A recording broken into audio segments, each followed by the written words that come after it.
There is a silent truth about people that almost no one wants to face, and the instant it pierces consciousness, something within the observer breaks forever.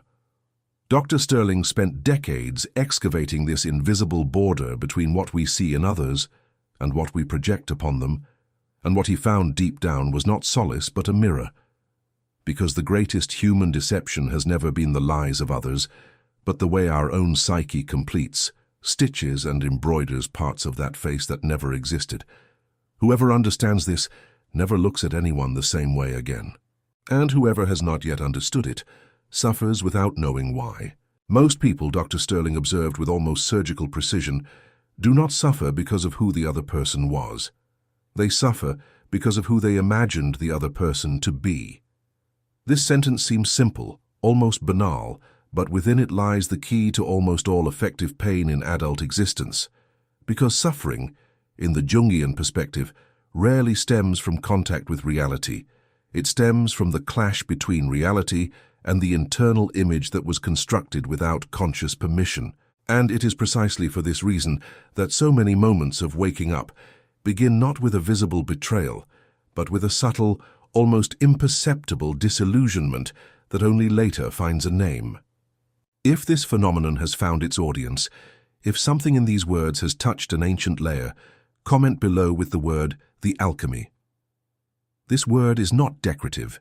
It is an archetypal marker, a sign that the internal transmutation has begun to operate. Dr. Sterling used to say that every soul in real motion needs a symbolic act to confirm the passage. The alchemy is that act.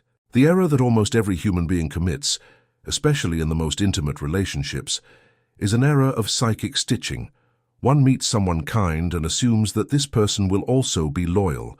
One finds someone attractive and assumes that within that beauty resides equivalent goodness. Someone understands a single deep pain, and from that moment on, one constructs an entire personality around that isolated experience. Dr. Sterling called this mechanism projection, and it is perhaps the most constant and ignored operation of the human psyche. Because most of the time, we do not love people. We love the projections we deposit upon them, and this difference, when finally seen, hurts like few things hurt. Illusion, from the Jungian point of view, rarely falls all at once. It does not collapse like a wall. It wears away, slowly, in subtle layers that accumulate in the unconscious until they become impossible to ignore. It begins with responses that take a little longer than before. Then comes the disrespect disguised as humor, that joke that seems light but leaves a bitter residue. Next comes emotional distance, that feeling that one is talking to someone who left long ago, even if the body remains there. And finally, silent indifference, the most terminal symptom of all, because indifference, Dr. Sterling observed, is the true death of any bond. Reality does not destroy illusion in one blow. It wears it down until the ego can no longer sustain the fantasy. And when that moment arrives, waking up is inevitable. It was in this territory of waking up that Dr. Sterling found what would become one of his most disturbing discoveries, the shadow. Every person, without exception, carries a shadow. That part of themselves they deny, hide, repress, refuse. The shadow is everything that the ego decided at some point in childhood or adolescence was unacceptable, dangerous, or undesirable for survival in the world. And the more deeply one denies one's own shadow, the more artificial one's personality becomes. The persona, that carefully sculpted social mask, begins to crack, because no mask can contain forever that which was buried alive. If you recognize yourself in this description, attentive reader who has always felt a depth that the environment could never hold, then you are ready for the awakening code. I make peace with my shadows. This text has found the right recipient. If you have spent years being called too intense, too sensitive, too quiet, too deep, then the collective shadow has already tried to domesticate your individual shadow. And this is one of the clearest marks of the rare personality, of the Jungian late bloomer, of the one who blooms late because they first had to traverse the dark night of collective imitation. When the mask finally falls, and it always falls, what appears is uncomfortable. One sees the insecurity hidden behind the charm. One sees envy disguised as support. One sees control dressed as care. One sees manipulation masquerading as love. And most disturbingly, according to Dr. Sterling, the majority of these people are not consciously pretending. They piously believe they are the mask they show. The persona has become so fused with the ego that not even they can distinguish where the performance ends and where the real self, if it still existed, would begin. People do not fear being seen. They fear being seen completely. Because to be seen completely also means to see what one has hidden from oneself for an entire lifetime.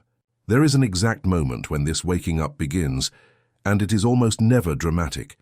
It begins when the observer stops listening only to words and starts noticing patterns, repetitions, contradictions between what is said and what is done, subtle behaviors that repeat in cycles, and then slowly a Jungian truth settles in the chest.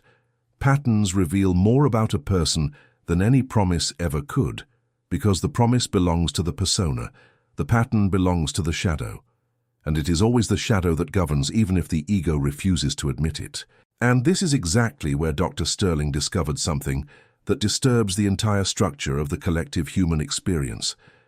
That which a person rejects in themselves, they inevitably project onto others. The insecure accuse others of seeking attention.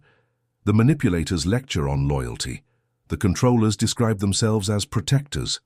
Those who are incapable of love constantly preach about true love.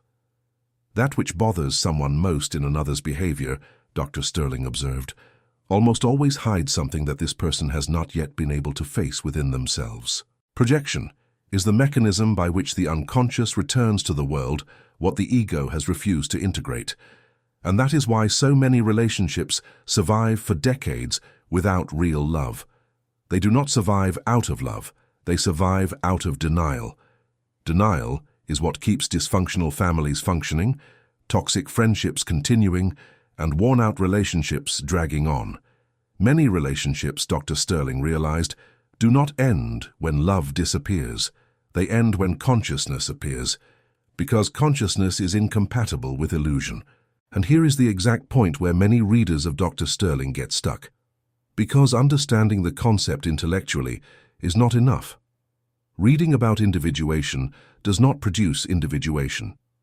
Reading about the alchemy does not integrate the shadow. And almost everyone who approaches these texts feels a silent frustration. They have understood the theory, but life remains the same. The shadow continues to drive decisions. The patterns continue to repeat. The same people keep appearing with different faces. And this abyss between knowing and being is the place where most philosophical souls fall ill, not for lack of intelligence, for lack of a practical path of integration that Dr. Sterling, in his final years, left sketched out but did not finish. Your shadow is driving your life and you call it bad luck. Another year of pretending and it will break you for good. The Awakening Code consists of the 28 keys that Dr. Sterling did not finish. Read them before it hurts more. The Awakening Code is the complete system of applied individuation that is pinned in the first comment of this video. This is not another academic rereading of Dr. Sterling.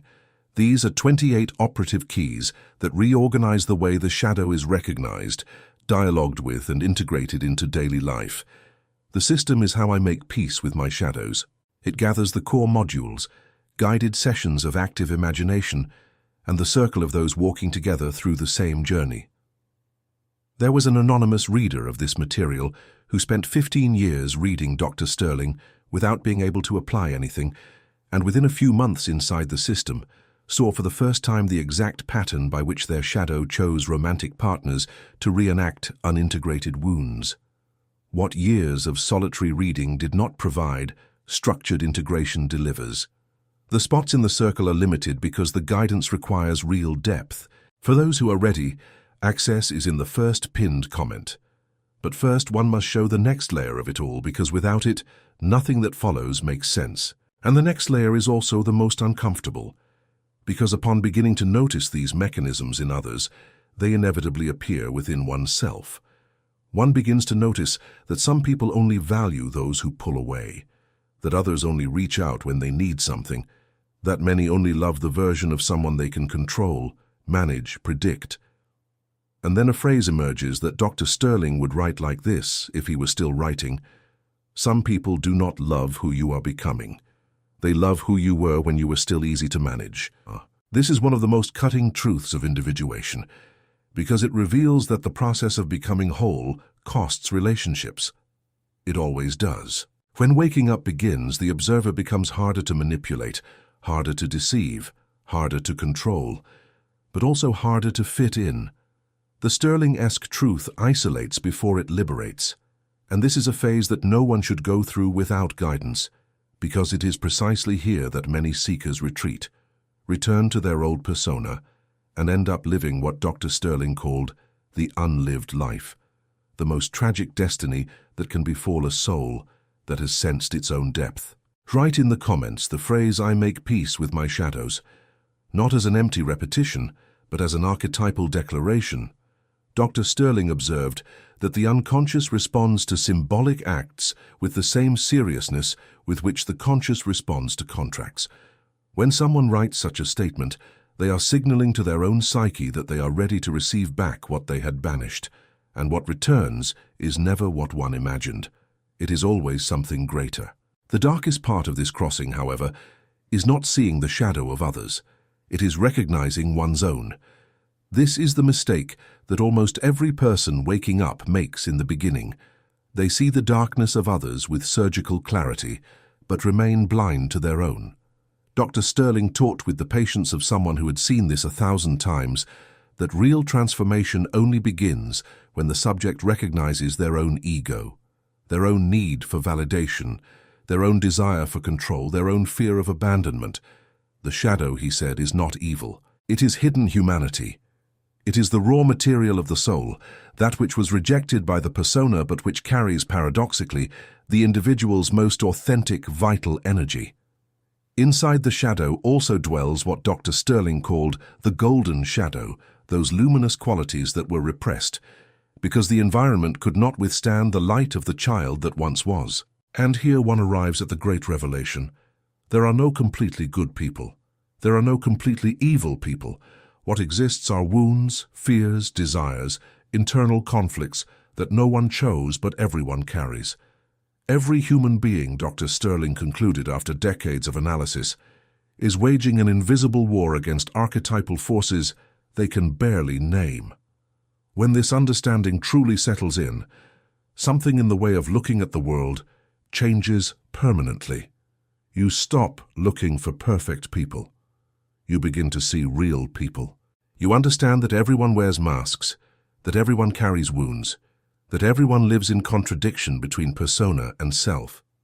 Sterling-esque maturity begins exactly at this point, when the subject stops demanding perfection from others and begins to see them as they truly are, with their shadows, their projections, their unintegrated complexes.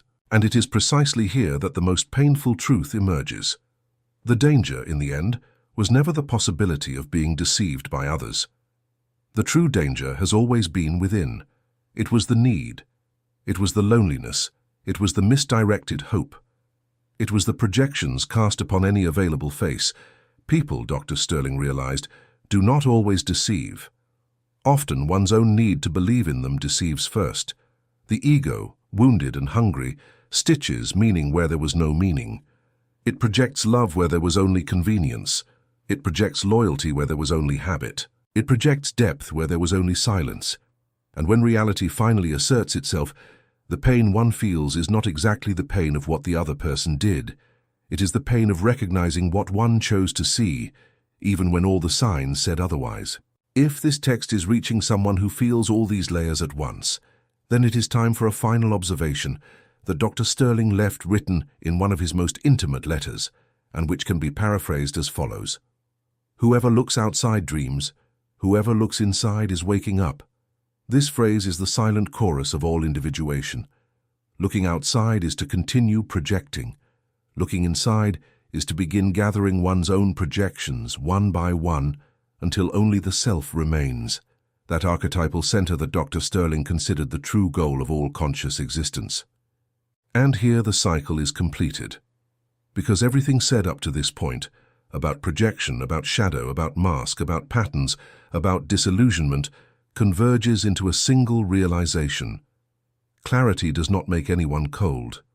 Clarity liberates. The subject who has finally stopped romanticizing people has not become bitter. They have become free.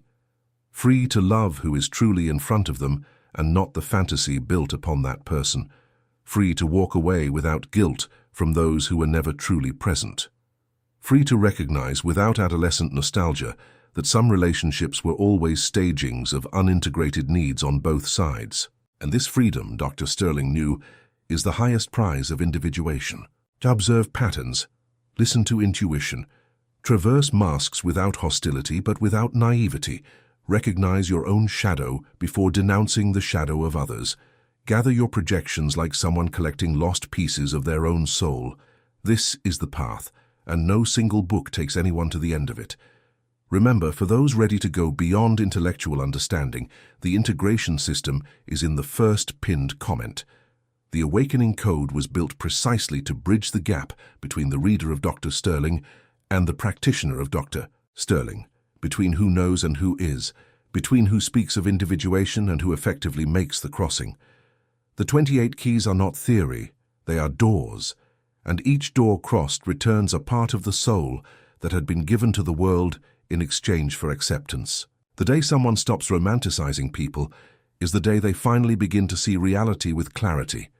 And although this truth may sting at first, it will always be safer than any illusion. Because illusion promises company and delivers loneliness. Truth promises loneliness and delivers real presence, presence with oneself, with one's own self, with one's own archetypal destiny. And this is the only territory where love, when it finally appears without a mask. Comment below the word waking up if you are walking this crossing, not as an empty gesture, but as a seal. Dr. Sterling observed that each threshold crossed asks for a name, and to name is also to integrate. Waking up does not mean having arrived, it means having seen. And those who have seen even just once do not return to the old darkness without realizing they are returning. This is the point of no return of archetypal consciousness, and those who have reached this point, rare, sensitive, deep, intense reader, too much for the environment that shaped him. He had already crossed that threshold longer ago than he imagined. All that was missing was to name it. The alchemy, I make peace with my shadows, waking up, the awakening code, as Dr. Sterling would say.